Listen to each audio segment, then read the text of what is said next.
કે છેલ્લી વખતે ત્યાં લાકડા જોઈએ, લોચા ના ચાલે. આ ચીથરાથી તો તમારું ઠેકાણું નહીં થાય હરખું.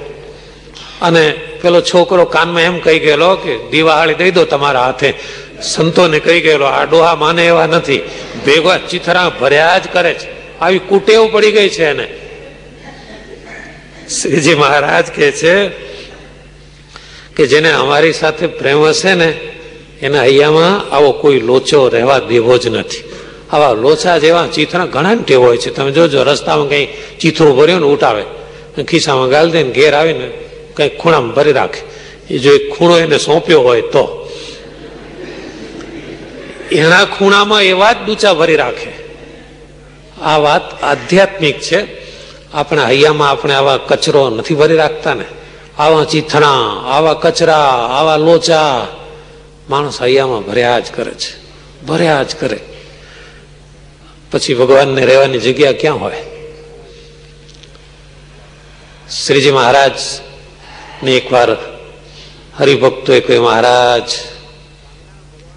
દયા રાખજો. સ્વામિનારાયણ ભગવાન કહે છે તમે દયા રાખજો કે તમારું હૃદય જરા ચોખ્ખું રાખજો, ત્યાં અમારો વાસ છે. હૃદયમાં જો કચરો પેઠો તો પછી અમારે ત્યાંથી ખસી જવું પડશે. હૃદયમાં બે વસ્તુ રાખી નથી શકાતી. રામ તહા કામ નહીં, કામ તહા નહીં રામ. તુલસી દોનો નવ રહે, રવિ રજની એક ઠામ. સૂર્ય અને રાત્રિ કોઈ દાડો સાથે બેસી ન શકે, એમ જગતના લોચા અને ભગવાન એ હૈયામાં સાથે બેસી નહીં શકે. બે માંથી એકની પસંદગી કરી લેજો, બે બગાડવું નહીં. લોચાએ રાખવા ને અહીં વેલા ઉઠીને આવીએ તો કેટલો બે બગડે. ન આ બાજુનું કામ થાય, ન એ બાજુનું કામ થાય. કાં પછી મિસ્ટર લોચાવાળા તરીકે જ જીવવું. ભાઈ શું નામ તમારું? મિસ્ટર લોચાવાળા. સાના વેપારી છો? ભંગારના. કોઈ અમારે પાસે આરો માલ હોય જ નહીં, બધી બાજુથી ભંગાર કાઢે ને એ અમે લઈ આવીએ છીએ. નમૂના વાળી કોઈ થોડીક વસ્તુ રાખો ને તો ક્યાંથી રાખે? આ સંસારમાં એવું ચાલે છે. માફ કરજો, ભગવાનના ભક્તના હૈયામાં એ તો એવું નથી હોતું. આ જગતમાં એવું ચાલ્યા જ કરે છે.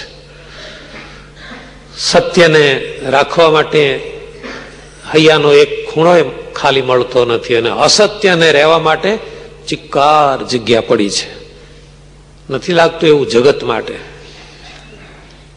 ભગવાનના ભક્ત માટે તો હૈયામાં ભગવાન માટે પૂરી જગ્યા હોય છે. આવો મહારાજ અખંડ વિરાજ, તમારા માટે તો હૈયું ચોખ્ખું રાખ્યું છે. માટે એ ભક્તો જેને મારા જેવો દ્રઢાવ હોય એને એની સાથે જ અમારે બને છે. અને જેને જગતના સુખની વાસના હોય એની સાથે તો અમે હેત કરીએ તોય પણ થતું નથી. માટે નિર્વાસનિક ભક્ત એ જ અમને વાલા છે, એ અમારું રહસ્ય છે.